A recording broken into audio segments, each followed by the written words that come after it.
हमारा एग्जाम हो जाए, 15 तक हमारे एग्जाम हो जाने ताकि हमारा रिजल्ट वगैरह ताकि हमारे रिजल्ट पे समय पे आ जाए। हम ये चाहते हैं। सरकार अब कुछ कठोर शासन नहीं दिखाएगी तो वो कैसे लीक हो सकता है? बहुत सारे शासन ऐसे हुए जिसमें हमारे जो है लोग कोई पेपर लीक तक नहीं हुआ, तो इस सरकार में ही सारे पेपर लीक हो रहे हैं।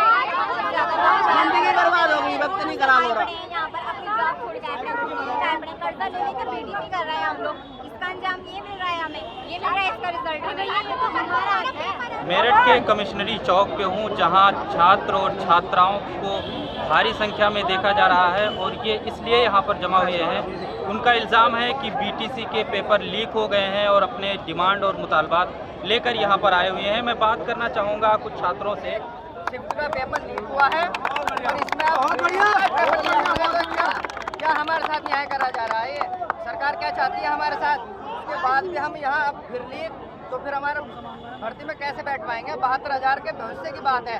10 से 12 घंटे के अंदर ये लोग हमें सूचना दे देते, तो हम लोग पेपर ना देते, आगे की रणनीति बनाते। अब आज के समय में जहाँ हमें टेट की तैयारी करनी चाहिए, वहाँ हम लोग क्या कर रहे हैं, यहाँ बैठे हैं मैदान में। और अभी नवंबर में टेट का एग्जाम है, दिसंबर में भर्ती होने वाली है, हम लोग कहाँ जाएं, क्या करें? हमारी मांगे ये है कि 7 दिन के अंदर हमारी परीक्षा करा ले। और दूसरी बात ये, हमारा टेट का जो पेपर है, हमारा जो टेट का पेपर है 1 महीने बाद उसे जल्दी से जल्दी ना करा के उसे थोड़ा पीछे हटा। मैं मतलब यूपी सरकार से और परीक्षा नियामक प्राधिकरण के अधिकारियों से कहना चाहता हूं कि अभी तक क्या होता था कि पेपर लीक होता था, किसी मतलब एग्जाम का एक पेपर लीक होता है, इनके 8 बीटीसी के पेपर लीक हो गए हैं। और ये चाहते हैं कि जो भी इनके 95,000 सीटें हैं, उसमें हम लोग जो भी बीटीसी प्रशिक्षु 72,000 हैं, हर हाल में हम लोग शामिल होना चाहते हैं। शासन में ये कमिश्नरी का क्षेत्र है और इसमें हम लोगों ने पहले से एहतियातन फोर्स है हमारे साथ, हम लोगों ने कर रखा है।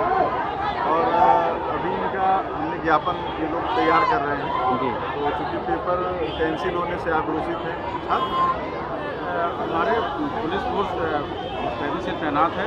परीक्षा निरस्त होने को लेकर के बच्चों में थोड़ा आक्रोश है, तो अपना बातचीत हो गई है, हमारी मजिस्ट्रेट साहब की बातचीत हो गई है, तो अपना ज्ञापन तैयार कर रहे हैं। अभी ज्ञापन देकर के वो डिस्कस करें। तो हमारे साथ यहाँ की छात्र छात्राओं ने बात की। इनका साफ इल्ज़ाम था कि कहीं ना कहीं प्रशासन फेल है, जिस तरीके से पेपर लीक हो जा रहे हैं, इसमें इंतज़ामिया की ही गलती है। ईटीवी भारत के लिए खुर्शीद अहमद, मेरठ।